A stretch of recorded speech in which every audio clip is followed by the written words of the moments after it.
Magandang umaga, tanghali, hapon, gabi sa water elements energy na mga Cancer, Scorpio, Pisces. Lola Baby nagpapakilala po. Bibigyan ko kayo ng timeless reading, okay? Para sa mga natitirang araw, linggo ng buwan ng June. General po ito, hindi po ito personal or private reading. Kung di pa po kayo nakasubscribe, isa lang pong subscribe, likes, and shares para naman po matulungan na lumago ang page ni Lola. Okay, salamat po ng marami. So, bibigay ko na sa inyo ang tinatawag the energy. Okay, narito ang tinatawag na the judgment. Okay, with the tinatawag na with the Pluto. Okay, symbol. Yan, ha? So, ibig sabihin nito, yung tinatawag na a very, very big transformation is happening sa buhay ninyo. Pwedeng mangyari sa buhay nyo. Okay? It's like tinatawag highlights. Okay? Ano itong malaking transformation na mangyayari sa buhay nyo. Pagbabago. Okay? Sandali at yung chinilas. Yan. Okay? So, titingnan natin highlights. Yan, ha? Okay. It's like tinatawag coming soon, on the way. Okay, it will happen. Okay, hindi na ito magtatagal. So, narito ang tinatawag na with the action, the knights, okay? The Knight of Wands. Okay, so it has something to do about an ending and a new beginning, a relationship, whatever is that. Nakikita ko dito, tinatawag kung kayo susugal, is tinatawag magkakaroon ng winning, di ba? Kung kayo makikipagsapalaran, there is a chance of winning. Nakikita ko for some of you, as it has it something to do about the love romance, there is a winning. There is a tinatawag chance, okay, na mapasagot mo or tinatawag matagpuan mo ang iyong tinatawag na pag-ibig. It has it something to do with the, let's say sabihin na natin, networking, di ba, or investment or a business, okay? Ibig sabihin nito, tinatawag na there is a very, very big transformation na ito is magtagumpay. Okay? So, there is a movement. So, meron ditong tinatawag paparating. So, it has something to do about you cannot, it's like meron pa partner. It's like there is a partnership. Okay? Magbibuild. It's like they are interested. Okay? Tinatawag na makipag ugnayan sa inyo, okay? It's like they want to build a relationship, partnership, di ba? Ito man is a love romance or a business or tinatawag na adventures. Yan lang po ang nakikita ko. They are very, very attracted sa inyo, okay? They are very, very attracted sa inyo. Yan, ha? So, meron dito, it's like tinatawag the wheel of fortune. Yan na. Ibig sabihin nito, magkakaroon talaga ng tinatawag na malaking grasya. Yan, no? Lumabas na po ang the wheel of fortune, ha? Okay. So, ibig sabihin nito, yung tinatawag na supports and helps coming your way. Okay? If you need a supports coming your way, ibig sabihin nito, tao, darating sa inyo ang tao para kayo is yung tinatawag na tulungan. Kung ito na may tinatawag na ang kapalaran mo is pag-aasawa, ibig sabihin magkakaroon kayo ng mapapangasawa. But it seems nakikita ko dito, you are dealing with the foreigners. Okay? Ibig sabihin nito, magpapangita na kayo. Okay? So for some of you, nakikita ko dito, it has something to do about your career. For some of you, nakikita dito, maybe yung tinatawag na finish contract, another contract, okay? Yan, meron dito, it's like tinatawag another contract to sign on. Yan, ha? Okay? So, for some of you, matatapos na yung inyong tinatawag na sufferings, okay? So, there is a new, tinatawag dito, partnership. Yan, no? Kasi narito ang the wheel of fortune, okay? So, narito ang tinatawag na the six of wands, okay? So, ang ibig sabihin nito, yung tao, it's they will come to you. Yan no. It's like tinatawag na they want your service, di ba? Okay? So maybe it has something to do about abroad. Maybe for some of you, you are working abroad. So ito yung ibig sabihin, a new employer. Okay? So there is a flight. Okay? Will happen. Meron dito tinatawag mataas na pag-uusap, malawakang pag-uusap. Okay? Ibig sabihin nito, hindi ito simple na pag-uusap. Ito yung tinatawag na malawakan, matalinong pag-uusap. Because there is a new beginning. It's like tinatawag relationship bubuo. It's like tinatawag na exchanging information, exchanging documents, and ang ibig sabihin nito, tinatawag na kailangan magkaroon na dito ng tinatawag na permahan. Okay?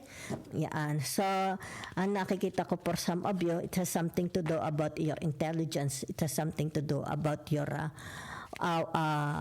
anong tawag dito?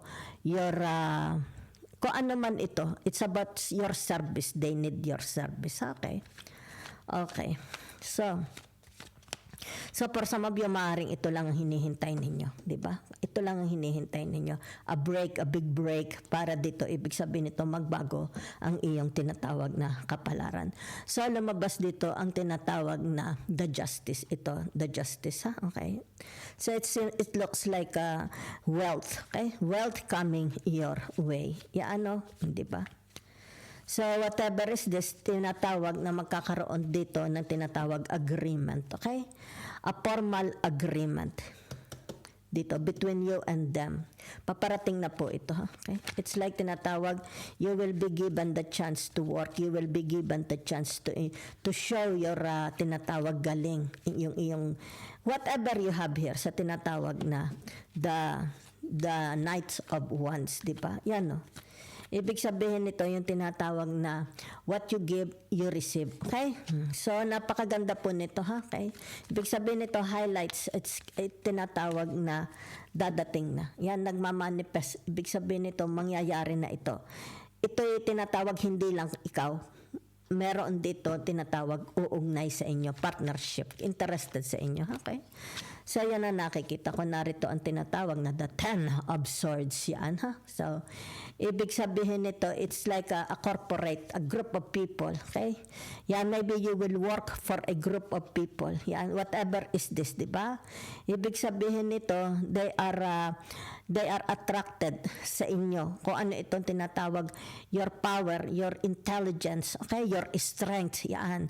So, you will work for a group of people. Maybe you will work for foreigners, di ba? You are tinatawag, narito yung tinatawag na ugnayan ninyo, okay? With the foreigners, with the employers, with the dito yung tinatawag culture. Culture, it has something to do about culture, the place, di ba? Yan, sa tinatawag na the 10 of Swords. So, napakaganda po ng naghihintay sa inyo. Okay? Napakaganda. Okay? Ibig sabihin nito, yung tinatawag na ang iyong pera, the money is nakalagay dito, naka-highlights, di ba? Malaking pera ito. Okay? Yan. So, ibig sabihin nito, it's like tinatawag ikaw and them. Ikaw, you and them. Yan ha? Ibig sabihin, maybe it has something to do about your intelligence, whatever. Ibig sabihin nito, very, very attracted sila sa inyo. Okay? It's like maybe they will give you a chance to join their groups, their organization, di ba? Maybe they will put you in a position of leadership, di ba? So, napakaganda niyan. Okay? So, naririto ang tinatawag na the Hermit. Okay? So, the Hermit is more about, ang nakikita ko for some of you, is about yourself. Okay? So, for some of you, nakikita ko yung tinatawag na celibacy. Nag-iisa lang. Okay? Yan. Celibacy. Nag-iisa lang siya. Ibig sabihin, itong taong ito is destined to be alone. Okay? You are destined to be alone and you have to accept it. Okay? That's the grace from God. Okay? That's the grace from God. Yun ang ibig sabihin. Okay? So, ibig sabihin nito, you will receive. Ibig sabihin nito, lahat ng patnubay, lahat ng what you needs, okay? God will provide you. Yan ha? Okay? So, for some of you here, ang nakikita ko is yung tinatawag na Meron for some of you, tinatawag na sa abroad nakatira. Okay? Yan. Sa abroad sila nakatira. They are working abroad.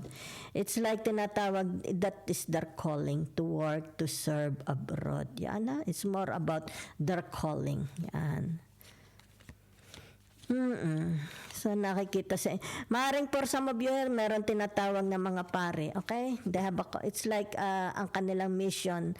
Maybe you have to go to another country for a mission, maybe for teaching, 'di ba? Yan, maybe to teach philosophy.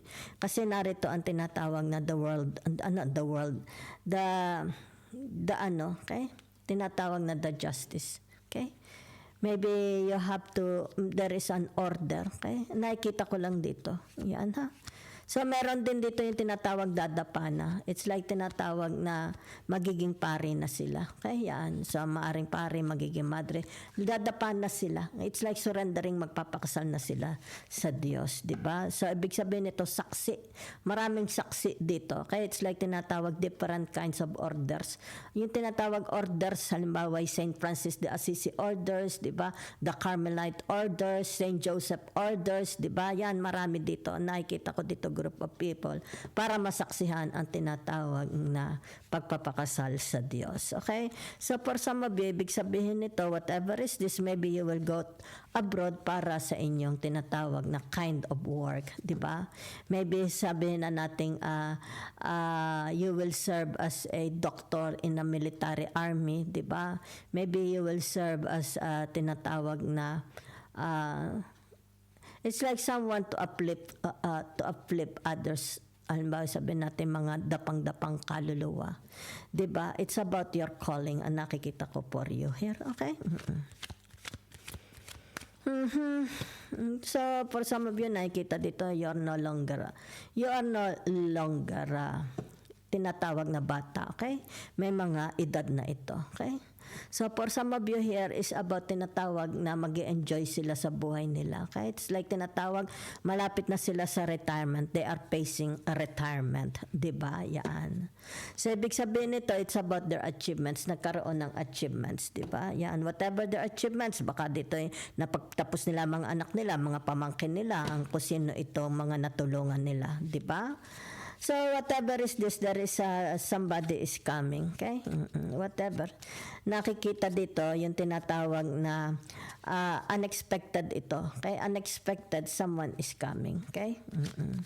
They want to offer a tinatawag na, let's say sabihin natin family relationship, di ba? So maaari ito byuda, di ba? It's like bata ito, it's like tinatawag mas bata sa inyo, okay? They want to build a relationship sa inyo because they are very, very attracted sa inyo. Okay, ibig sabihin nito, meron sila mga qualities na nakita sa inyo that ibig sabihin nito, that brings them to you. Kaya lumalapit sila. They are younger than you. Okay? Ibig sabihin, nakikita dito, for some of you, kung sino man ito, it's like tinatawag na kapareho mo rin siya ng vibes, kapareho mo rin siya ng tinatawag energy. But this person is much younger than you. At yung kanyang tinatawag na intention is very pure. Okay? He wants to build a tinatawag na friendship, yung tinatawag na relationship. Maybe baka manliligaw siya, di ba? O yung tinatawag na whatever. Ibig sabihin narito yung tinatawag the purity of his intention. Okay?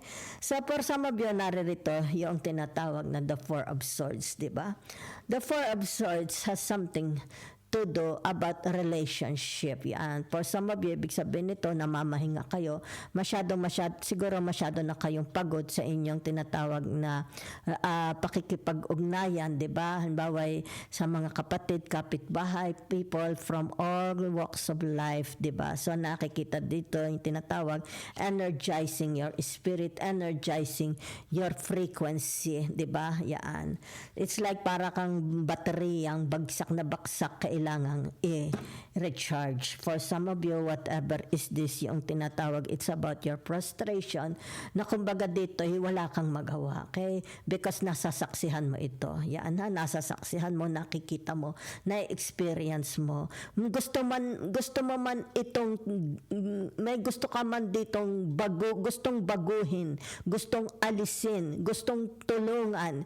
It's like tinatawag, gusto mong magawa, pero hindi mo magawa sapagkat nakikita mo, 'di ba? So there is tinatawag for some of you, siguro kaya namamahinga because meron kayong mga pupuntahang okasyon, 'di ba? Maybe you will be invited for a party, maybe sabihin na natin halimbawa sabihin natin kasalan, baka ito'y binyagan or tinatawag na family reunion, okay?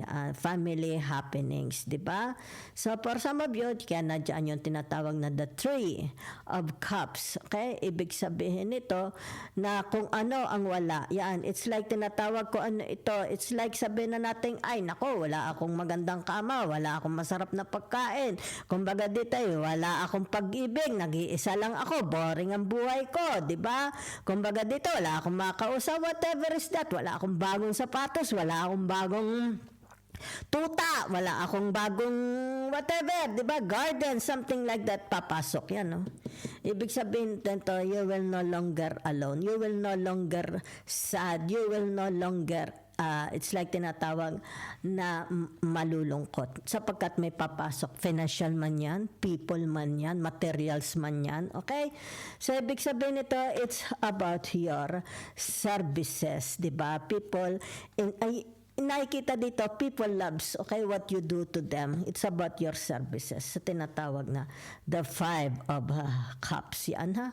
Ibig sabihin nito, yung tinatawag na natutulungan mo sila, naiibsan ang kanilang kalungkutan. Kung maaring dito, sabihin na natin, ikaw nagbibigay ng pera, di ba? Kaya sila nakakakain. Maaring ikaw nagtatrabaho. You are the one na bringing the money on table, di ba? Maaring dito, kaya sila nagsasaya. Masarap ang buhay nila, di ba? It's like, kaya siya nakakapagpaparte, ibig sabihin na susunod ang mga layaw nila because of your tinatawag na what you are doing. It's about your service. You're very, very humble. Kaya ikaw is pinagpapala. Nakikita dito. Okay.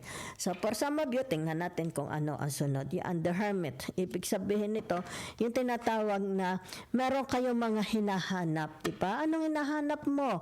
Kalutasan para gumaling sa sakit, ikaw, or mahal mo sa buhay. Diba? Maybe you are looking for herbs. You are looking for sandali, may sakit. Sabihin na natin, ikaw ba? Sino ang may sakit? It's like, sandali, are ang dapat mong inumin. Diba? It's like tinatawag, hinahanap mo ang katotohanan.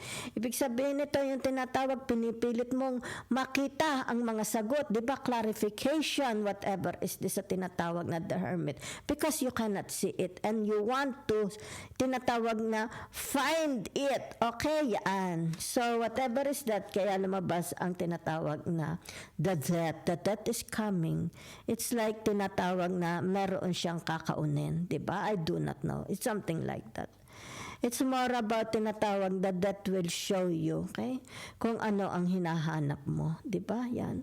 Whatever is this hinahanap mo, that is coming. Yan. Ibig sabihin nito, maybe there is a transformation, pagbabago, 'di ba? It's like tinatawag, huhugutin ka na niya sa posisyon na ito. It's about luluwag ang iyong nararamdaman, di ba? It's like tinatawag na there is no more guilt, there is no more poverty, there is no more illness, there is no more loneliness, there is no more problems, there is no more whatever is this. So it's about your tinatawag, what you are posting on social media, especially sa tinatawag Facebook, di ba? It's like you are showing them bakit maganda ang shape ng body mo, what you are drinking, why your skin is glowing, why your hair grow very, very faster. So it's about beauty and vain for some of you ang nakikita. What you drink, maybe you are sharing a video or a picture, what you drink, di ba? Paano hindi hindi lumaki ang mga tiyan ninyo, di ba? So it's more about showing to the public, okay? Maybe sabihin na natin dito, the way you dressed up, the way you match the color of your hair to your dress, di ba? So for some of you, nakikita dito ang tinatawag na the Ten of Cups, okay? So the Ten of Cups is more about tinatawag na ang mga naranasan mo from the past is ibig sabihin nito magkakaroon na ng ending. What you are experiencing from the past, it's not only past, maybe years. Ibig sabihin nito yung tinatawag na kaluguran, kasayahan. There is no more illness, no more disease, no more deficits, no more worries, no more away, bangayan, di ba? So, it's more about tinatawag dito. At the end of the rainbow, you see the tinatawag na happiness. Okay? So, narito yung tinatawag na the tower, di ba? It's like tinatawag, there is something in your life that it will never, it's like tinatawag unrepairable, hindi na ito maiibalik pang muli, okay? Pwede ninyo itong itayo, pwede ninyo itong i-repair, pero it's not the same. Like the yung tinatawag na original pattern, hindi mo na siya maiibalik, di ba? It's like sabihin na natin, halimbawa sabihin na natin nasunog ang kusina mo, pwede pa itong ma-repair, but hindi na ito yung tinatawag maiibalik the same, okay? Like before. If it is a relationship, ibig sabihin nito, pwedeng mag-patch up. Okay? Let's say, sabihin natin nagkaroon ka ng away from others, pwedeng mag-patch up, but the trust, di ba? Ibig sabihin nito, yung tinatawag relationship ninyo as a friends or a marriage or sa siblings, kung sino man yan, is not like, hindi na maiibalik, okay? Yung tinatawag na ano ang relationship niyo from before, 'di ba? It's like pwede naman kayong maging magkaibigan, pero merong mga bagay na kumbaga dito hindi na pwedeng ibalik, 'di ba? So let's say sabihin na nating merong namatay, hindi mo na siya pwedeng ibalik. Kung merong nagkasakit, ibig sabihin nito, pwede siyang gumaling, 'di ba? Pero hindi na siya yung tinatawag na napakaliksi, okay? Yung tinatawag the health ng tao na ito, sabihin na natin na nag-i-improve pero magiging very very fragile, okay? So naririto yung tinatawag na pangungulila, either ikaw ito or sila ito, dito sa tinatawag na the Five of Pentacles. Maybe ikaw ito or sila, ibig sabihin nito yung tinatawag na nangangailangan sila ng yakap, nangangailangan sila ng pagmamahal, nangangailangan sila ng atensyon, nangangailangan sila ng awa, nangangailangan sila ng bahay, maari wala silang bahay, they have nothing. Sino yan? Ikaw ba ito o sila? Nangangailangan sila ng gusto nila ay merong, halimbawa wala silang pag-ibig, whatever is this, narito ang tinatawag deficit, okay? Tinatawag na lack, what is lack sa buhay nila, okay? So that's it ang nakikita ko. For some of you, ibig sabihin nito, maybe you will provide it for them, diba? So, ibig sabihin nito, maybe for some of you, kung ito yung na-experience ninyo, whatever is that, ibig sabihin yan, the wheel of fortune is magbabago, di ba? It's not always, you are not always seeking, you are not always asking, looking for the truth, di ba? Yan. So, ibig sabihin nito, ibig sabihin yan, whatever is that, it's like para kang laging may hinahanap. Ibig sabihin nito, kaya lumabas ang the wheel of fortune and tinatawag na the justice or tinatawag dito the justice, ibig sabihin nito yan, mapapalitan na ng kaligayahan. It's tinatawag na hindi ka na malulumbay, di ba? Hindi ka na, it's like your prayers will be answered, di ba? Your prayers will be answered kasi lumabas dito ang tinatawag na the death, di ba? So whatever your sufferings, kung ano man itong mga nararanasan ninyo, okay? Especially from the past, since si Jupiter is nagpunta sa tinatawag na the house of Cancer, okay? Ibig sabihin nito, your house, okay? You, as a person, mapupuno ka ng pag-ibig. It's like you are entitled for this, di ba? Love, relationship, wealth, di ba? And tinatawag pagbabago ng iyong kapalaran, di ba? Kung kaya dito, whatever happens in the past, ibig sabihin nito, hindi na ito makukumpuni. Pwede itong ma-repair, pwede itong maitayong muli, but tinatawag, hindi na dito makikita yung tinatawag na blueprint, the original, the genuinity. Okay? Yan. But ibig sabihin nito, yung tinatawag, for some of you, magkakaroon ng tinatawag na ligaya. Di ba? Kung naghahanap ka ng ligaya, naghahanap ka ng love romance, naghahanap ka ng kwarta, naghahanap ka ng health, di ba? Naghahanap ka ng tinatawag pagmamahal. Yan, dito ha. So, thank you very much po. Manifesting.